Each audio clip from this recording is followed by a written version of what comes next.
আমন্ত্রণ দীপ্ত সংবাদে আপনাদের সাথে আছি আমি ইয়াসমিন সুমনা। জুলাই আগস্টে সংগঠিত মানবতা বিরোধী অপরাধের মামলায় সাবেক প্রধানমন্ত্রী শেখ হাসিনা সহ ৩ আসামির বিরুদ্ধে রায় ঘোষণার তারিখ জানা যাবে আজ। আন্তর্জাতিক অপরাধ ট্রাইব্যুনাল ১-এর চেয়ারম্যান বিচারপতি গোলাম মর্তুজা মজুমদারের নেতৃত্বাধীন ৩ সদস্যের বিচারিক প্যানেল মামলার রায়ের দিন ধার্য করবেন। শেখ হাসিনা ছাড়া অন্য আসামিরা হলেন সাবেক স্বরাষ্ট্রমন্ত্রী আসাদুজ্জামান খান কামাল ও সাবেক আইজিপি চৌধুরী আবদুল্লাহ আল মামুন। এর আগে গত ২৩ অক্টোবর মামলার বিচার কাজ শেষে রায়ের তারিখ জানানোর জন্য আজকের দিন ধার্য করা হয়। চৌধুরী আবদুল্লাহ আল মামুন এই মামলায় রাজ সাক্ষী হিসেবে জবানবন্দি দিয়েছেন। শেখ হাসিনা ও আসাদুজ্জামান খান পলাতক এবং চৌধুরী মামুন কারাগারে রয়েছেন। এরই মধ্যে চৌধুরী আবদুল্লাহ আল মামুনকে ট্রাইব্যুনালে নেওয়া হয়েছে। মামলার রায়ের তারিখ ঘোষণাকে কেন্দ্র করে সতর্ক অবস্থানে রয়েছে আইন শৃঙ্খলা বাহিনী।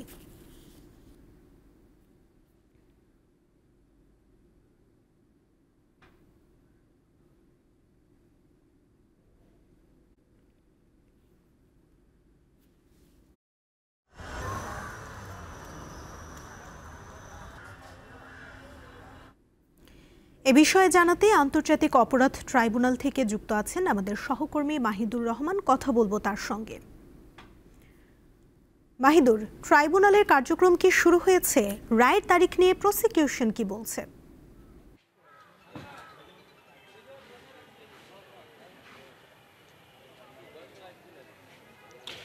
সুমনা, আন্তর্জাতিক অপরাধ ট্রাইব্যুনালে কিন্তু বেশ থমথমে অবস্থা বিরাজ করছে।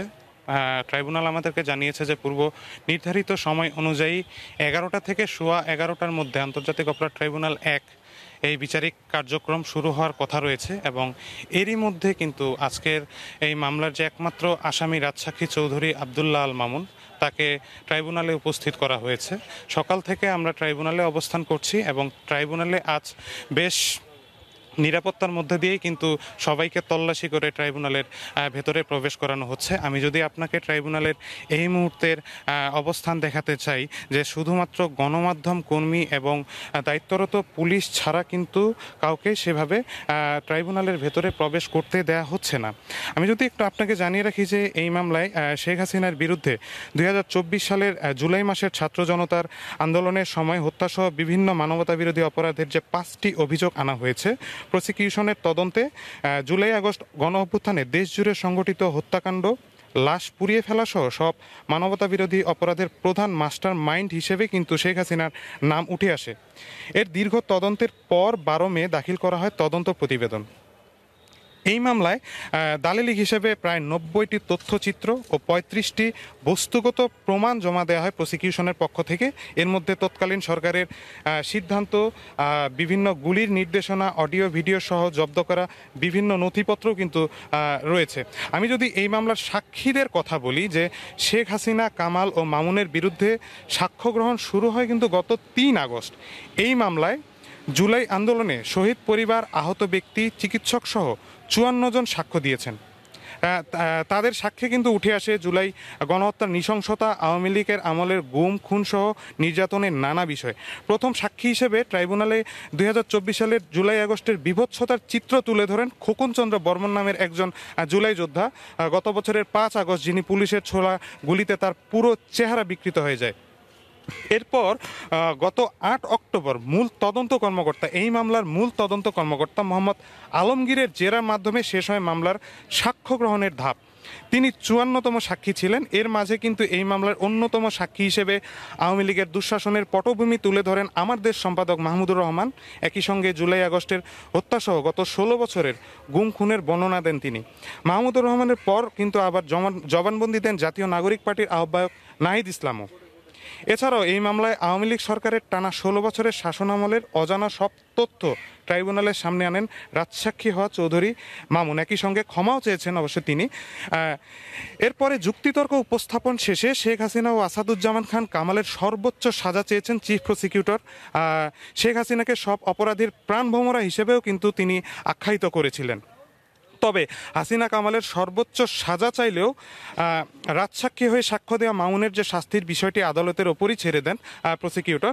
চিফ প্রসিকিউটর কিন্তু জানিয়েছিলেন যে শেখ হাসিনা বা তার দলের শাসন ক্ষমতা দীর্ঘায়িত করতেই সব অপরাধ সংগঠিত হয়েছিল। প্রসিকিউশনের যুক্তিতর্কে কিন্তু অ্যাটর্নি জেনারেল যখন তার কথা তুলে ধরেন, মোহাম্মদ আসাদুজ্জামান তিনি কিন্তু ট্রাইব্যুনালকে জানিয়েছেন যে গণহত্যা চালিয়ে শেখ হাসিনার পলায়নের ঘটনা প্রবাহ থেকে তার অপরাধ প্রমাণিত হয়। আওয়ামী লীগ সরকারের পৃষ্ঠপোষকতায় গণহত্যা হয়েছে বলেও তিনি কিন্তু মন্তব্য করেন। তবে পতিত সরকারের লোকজন চলমান বিচার কার্যক্রম ব্যাহত করতে সর্বোচ্চ চেষ্টা করছে, এমনটি তিনি জানিয়েছিলেন। শেখ হাসিনার আসামিদের বিচার না হলে জুলাই শহীদদের আহতদের ওপর অবিচার করা হবে বলে তিনি জানিয়েছেন। তবে আজকে কিন্তু এই মামলার রায়ের তারিখ ঘোষণা করা হবে। সামাজিক মাধ্যমে কিন্তু অনেকেই একটা রিমার্ক ছড়াচ্ছিলেন যে আজকে এই মামলার রায় ঘোষণা করা হবে। আসলে এই মামলার যে রায় সেই রায়ের তারিখ কিন্তু আজকে নির্ধারণ করা হবে। তো আদালত বসার পরে কোর্ট থেকে যে নির্দেশনা আসবে, সেই নির্দেশনা কি আসে আমি আপনার মাধ্যমে জানিয়ে দেওয়ার চেষ্টা করব। সুমনা। ধন্যবাদ মাহিদুর। শেখ হাসিনার বিরুদ্ধে মামলার রায়ের তারিখ ঘোষণা ও কার্যক্রম স্থগিত থাকা একটি রাজনৈতিক দলের অনলাইনে ঘোষিত কর্মসূচি ঘিরে রাজধানী সহ সারা দেশে কঠোর অবস্থানে রয়েছে আইন শৃঙ্খলা বাহিনী। পাশাপাশি চলছে সকাল থেকে ঢাকা আরিচা এবং নবীনগর চন্দ্রা মহাসড়কের বিভিন্ন পয়েন্টে বিক্ষোভ মিছিল ও অবস্থান কর্মসূচি পালন করেছে বিএনপি, জামায়াত ও এনসিপির নেতাকর্মীরা। ঢাকার প্রবেশপথ আমিন বাজারে অতিরিক্ত পুলিশ, র্যাব ও গোয়েন্দা সংস্থার সদস্যরা মোতায়েন রয়েছেন। বিভিন্ন গুরুত্বপূর্ণ পয়েন্টে বসানো হয়েছে তল্লাশি চৌকি এবং বাড়ানো হয়েছে গোয়েন্দা নজরদারি। সকাল থেকে মহাসড়কে গণপরিবহনের সংখ্যা স্বাভাবিকের তুলনায় কিছুটা কম থাকায় ভোগান্তিতে পড়েছেন সাধারণ যাত্রীরা। তবে এখন পর্যন্ত কোনো ধরনের নাশকতা বা সহিংসতার খবর পাওয়া যায়নি।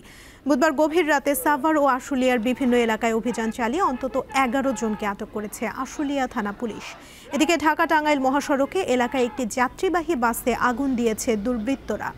গতরাত 12টার দিকে বাসাইলের বাউইখোলা এলাকায় বাংলা স্টার পরিবহনের বাসে আগুন দেওয়া হয়। গাজীপুর সদর উপজেলা ঢাকা ময়মনসিংহ মহাসড়কের ফিনিক্স হ্যাচারির দক্ষিণ পাশ থেকে 3 ছাত্রলীগ নেতাকে পেট্রোল বোমা সহ আটক করা হয়েছে। নারায়ণগঞ্জের বিভিন্ন স্থানে চেকপোস্ট বসিয়ে আইন শৃঙ্খলা বাহিনী বিভিন্ন যানবাহন এবং সন্দেহভাজনদের তল্লাশি করছে।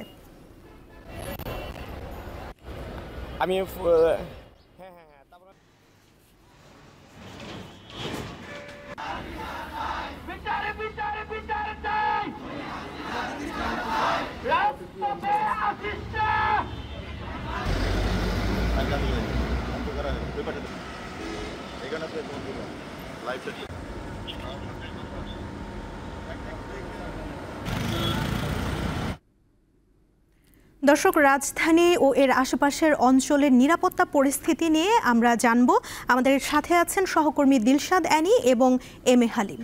প্রথমেই চলে যাচ্ছি অ্যানির সঙ্গে কথা বলবো আমরা। অ্যানি, রাজধানীর আইন শৃঙ্খলা পরিস্থিতি নিয়ে আমাদের বিস্তারিত জানাবেন।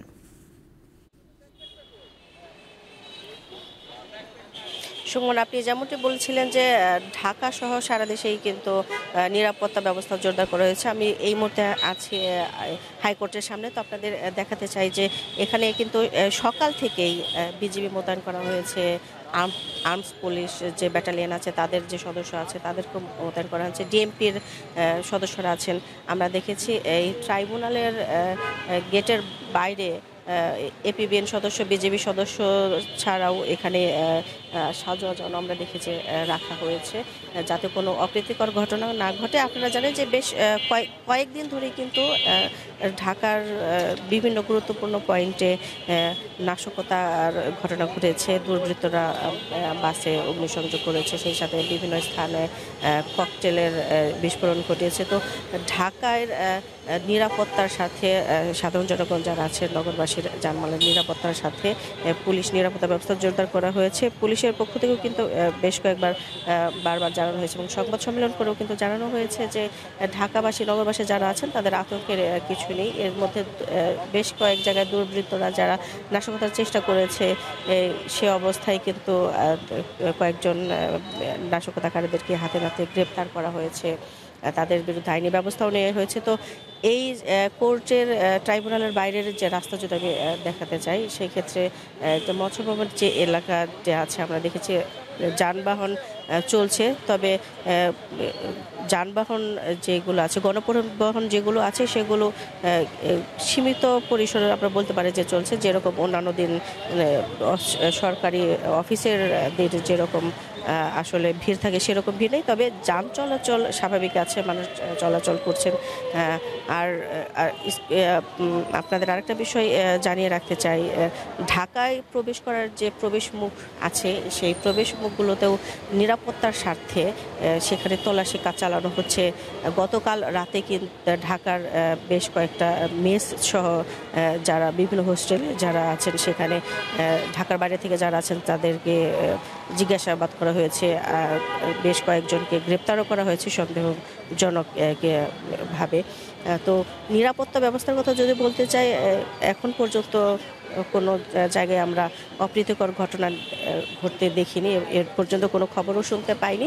এখন পর্যন্ত ঢাকার যে নিরাপত্তা ব্যবস্থা সেটি বলা চলে এখন পর্যন্ত স্বাভাবিক আছে, কোনো ধরনের নাশকতার ঘটনা এখন পর্যন্ত ঘটেনি। আর এরপর আপনাদেরকে নিয়ে যেতে চাই সাভারে, আমাদের আছেন সহকর্মী হালিম, বাকিটা ওনার কাছ থেকে জানবো আমরা। হ্যাঁ, আর এনি আপনি যেমনটি বলছিলেন, আপনি রাজধানীর খবর জানাচ্ছিলেন। আমি এই মুহূর্তে রয়েছি ঢাকার যেটি প্রবেশ মুখ আমিন বাজার। তো এই আমিন বাজারে কিন্তু সকাল থেকে আমরা দেখতে পেয়েছি এখানে কিন্তু সেই নিরাপত্তা চৌকি বসিয়ে কিন্তু পুলিশ প্রত্যেকটি যানবাহন তল্লাশি করছেন এবং এখানে কাউকে সন্দেহভাজন হলে তাকে জিজ্ঞাসা করা হচ্ছে এবং এক্ষেত্রে তাদের সাথে যে ব্যাগ এবং ব্যাগেজ থাকে সেগুলো কিন্তু তারা চেক করছেন। সব মিলিয়ে আমরা দেখতে পাচ্ছি যে গতকালকে থেকে যে এখানে নিরাপত্তা চৌকি বসানো হয়েছিল সেই নিরাপত্তা চৌকি কিন্তু আজও রয়েছে এবং এছাড়া কিন্তু আমরা দেখতে পেয়েছি যে এই যে আওয়ামী লীগের যে ঘোষিত অনলাইনে যে লকডাউন, সেই লকডাউনকে কেন্দ্র করে যেটি আমরা দেখতে পেয়েছি সাভারের যে বিভিন্ন রাজনৈতিক দল রয়েছে, বিশেষ করে বিএনপি, এনসিপি এবং জামাতে ইসলাম, তারাও কিন্তু প্রতিরোধ করার জন্য আমরা দেখতে পেয়েছি গত রাত্রে থেকে মিছিল করেছেন এবং আজকে সকালবেলা ভোরেও আমরা বাংলাদেশ জামাতে ইসলামী এবং ছাত্র শিবির এবং এছাড়া যুব দল বিএনপি তারাও কিন্তু মিছিল করেছেন এবং নিরাপত্তার বিষয়টি আমরা দেখতে পেয়েছি। পুলিশ কিন্তু সাভার, আশুলিয়া এবং মহাসড়কের বিভিন্ন স্থানে কিন্তু তারা এই চৌকি বসিয়েছে এবং এছাড়া কিন্তু তারা গত এবং বিভিন্ন মামলার যে আসামি, প্রায় 11 জন আসামি, তাকেও কিন্তু গ্রেপ্তার করেছে আমরা জানতে পেরেছি এবং আপনারা দেখতে পাচ্ছেন এই মুহূর্তে কিন্তু যে একটি গাড়ি থামিয়ে কিন্তু সেখানে যে তল্লাশি চালানো হচ্ছে। সব মিলে এই ঢাকার ইচ্ছা মহাসড়কের যে রাজধানীর প্রবেশমুখ, এখানে কিন্তু আমরা নিরাপত্তা ব্যবস্থা আমরা দেখতে পাচ্ছি যে জোরদার করা হয়েছে। এছাড়া মহাসড়কে কিন্তু আজকে এই দিনটি উপলক্ষে কিন্তু আমরা দেখতে পেয়েছি যে যানবাহন অনেকটাই কম এবং সেই যানবাহন কম থাকার কারণে কিন্তু আমরা সকাল থেকে এই মহাসড়কের বিভিন্ন যে এখানে বাস স্ট্যান্ডগুলো রয়েছে সেখানে কিন্তু আমরা দুর্ভোগ দেখতে পেয়েছি সাধারণ মানুষের। তো এই ছিল আমার কাছে এই সাভার থেকে সর্বশেষ। হালিম, আপনাকে ধন্যবাদ। দর্শক, রাজধানী ও এর আশেপাশে নিরাপত্তা পরিস্থিতি নিয়ে আমাদের সহকর্মীরা জানাচ্ছিলেন, সহকর্মী দিলশাদ এবনি এবং এম এ হালিম। জাতির উদ্দেশ্যে আজ ভাষণ দেবেন প্রধান উপদেষ্টা ডক্টর মোহাম্মদ ইউনূস। প্রধান উপদেষ্টার প্রেস উইং জানিয়েছে, বৃহস্পতিবার দুপুরে প্রধান উপদেষ্টা এই ভাষণ দেবেন। বাংলাদেশ টেলিভিশন, বিটিভি নিউজ ও বিটিভি ওয়ার্ল্ড ভাষণটি সরাসরি সম্প্রচার করবে। প্রধান উপদেষ্টা তার ভাষণে জুলাই জাতীয় সনদ বা সংস্কার প্রস্তাব বাস্তবায়নের বিষয়ে সিদ্ধান্ত জানাতে পারেন বলে ধারণা করা হচ্ছে। এর আগে জুলাই গণঅভ্যুত্থান দিবস উপলক্ষে গত 5ই আগস্ট জাতির উদ্দেশ্যে ভাষণ দেন ডক্টর মোহাম্মদ ইউনূস। সেদিন আগামী ফেব্রুয়ারিতে রোজার আগেই ত্রয়োদশ জাতীয় সংসদ নির্বাচন আয়োজনের ঘোষণা দেন তিনি।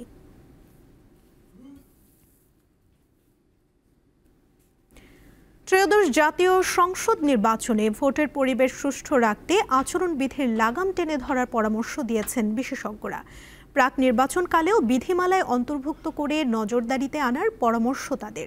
এদিকে আজ থেকে রাজনৈতিক দলগুলোর সাথে সংলাপ শুরু করবে ইসি। এতে গুরুত্ব পাবে আরপিও এবং নির্বাচনী আচরণবিধি।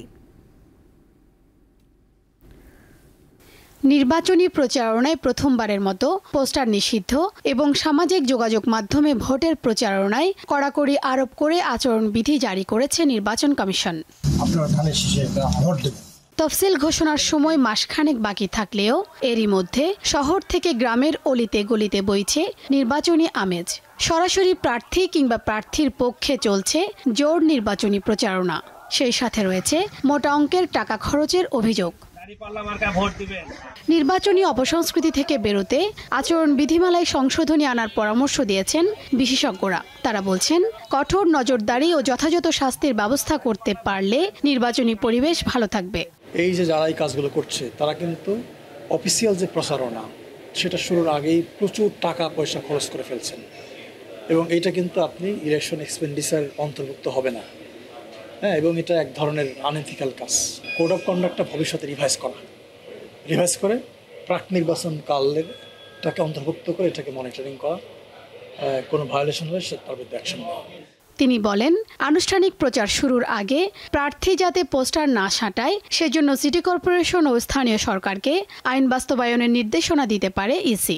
এই প্রয়োজন বোধে প্রত্যেকটা আসনে একটা করে মনিটরিং টিম গঠন করে দেন, যাতে করে তারা ইফেক্টিভলি কে কোথায় কিভাবে এই আচরণ বিধিমালা ভায়োলেট করছে, এটার ব্যত্যয় ঘটাচ্ছে সেটাকে মনিটরিং করবে এবং তারা ওইভাবে প্রয়োজনীয় ব্যবস্থা নেবে। দেয়াল লিখন এবং পোস্টার লাগানো নিয়ন্ত্রণ আইন 2012, এই আইনে এই যে যত পোস্টার লাগানো এটা কন্ট্রোল করার দায়িত্ব দেওয়া হয়েছে সিটি কর্পোরেশনের ক্ষেত্রে সিটি কর্পোরেশনকে, উপজেলার ক্ষেত্রে উপজেলা পরিষদকে। কিন্তু এই দুইটা প্রতিষ্ঠান এই দায়িত্বটা ঠিকমতো পালন করছে না, এই জন্যই এত পোস্টারে সারা দেশ ভরে গেছে। এদিকে নির্বাচন কমিশনের করা আচরণবিধিকে ইতিবাচকভাবে নিয়েছে রাজনৈতিক দলগুলো। পোস্টার নিয়ন্ত্রণ কিংবা সমাবেশ এগুলো নিয়ে নিয়ন্ত্রণ করা এটা একটা গুড ফার্স্ট স্টেপ আমি বলবো। ভুল ত্রুটি থাকলে সেটা আমরা বলবো, এবং নিশ্চয়ই নির্বাচন কমিশন যখন রাজনৈতিক দলগুলোর সাথে বসছে সেখানে আলাপ আলোচনার মাধ্যমে সমাধান করা সম্ভব।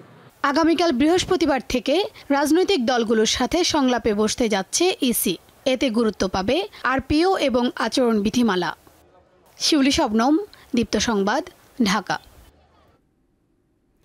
হিমালয়ের কাছাকাছি হওয়ায় উত্তরের জেলা ঠাকুরগাঁওয়ে শীত শুরু হয় একটু আগে। এবছরও তার ব্যতিক্রম নয়। শীতের আগমনী বার্তা নিয়ে চারপাশ কুয়াশায় ঢাকা পড়তে শুরু করেছে, বইছে হিমেল হাওয়া। আবহাওয়া অফিস জানিয়েছে এ মাসে তাপমাত্রা আরও কমে শীতের প্রকোপ বাড়তে পারে। ঘাসের ডগায় ভোরের শিশির বিন্দু জানান দিচ্ছে ঋতু বদলের দিন এসেছে। প্রতি বছরের মতো এবারও অনেকটা আগে ভাগেই শীত শুরু হয়েছে উত্তরের জনপদ ঠাকুরগাঁয়ে। প্রায় প্রতিদিনই ঘন কুয়াশা আর হিমেল হাওয়ার প্রভাব পড়ছে জনজীবনে। শীত পড়া শুরু হয়েছে, আবার শীত পড়তেছে। সন্ধ্যা থেকেই মানে কুয়াশা পড়তে আছে, পড়তে পড়তে মানে ভোরবেলা বা এই 3টা থেকে এর মানে কুয়াশার সংখ্যা আরো বেশি, এবং সকাল 8টা পর্যন্ত এই কুয়াশাটা থাকে। শীতটা পরে বা শীত আমরা যেভাবে প্রত্যাশা করছি, এবার কেন একটু আগেই শীতটা আগমনী বার্তা নিয়ে এসেছে। স্থানীয়রা জানান সকাল 8টা পর্যন্ত মাঠ ঘাট শিশিরে ভেজে থাকে। শীতের কাপড় পরে বাইরে যেতে হচ্ছে স্থানীয়দের। তবে আগাম শীত ধান ও সবজির জন্য ভালো হলেও অতিরিক্ত ঠান্ডায় ফসলের ক্ষতির আশঙ্কা রয়েছে। এখানে নিম্নবিত্ত এবং দরিদ্র শ্রেণীর মানুষজনের জন্য শীতে কষ্ট না হয় আমরা শীত বস্ত্রের চাহিদা মিনিস্ট্রিগুলোতে আগেই পাঠিয়ে থাকি। এছাড়াও জেলা পরিষদের ফান্ড থেকে আমরা এই শীত মোকাবেলার জন্য প্রয়োজনীয় প্রস্তুতি নিয়েছি। আবহাওয়া কেন্দ্রের তথ্য মতে চলতি মাসে শীত আরও বাড়বে, কারণ এরই মধ্যে উত্তরের এই জেলার তাপমাত্রা কমতে শুরু করেছে। কামরুন নাহার, দীপ্ত, বার্তাকক্ষ।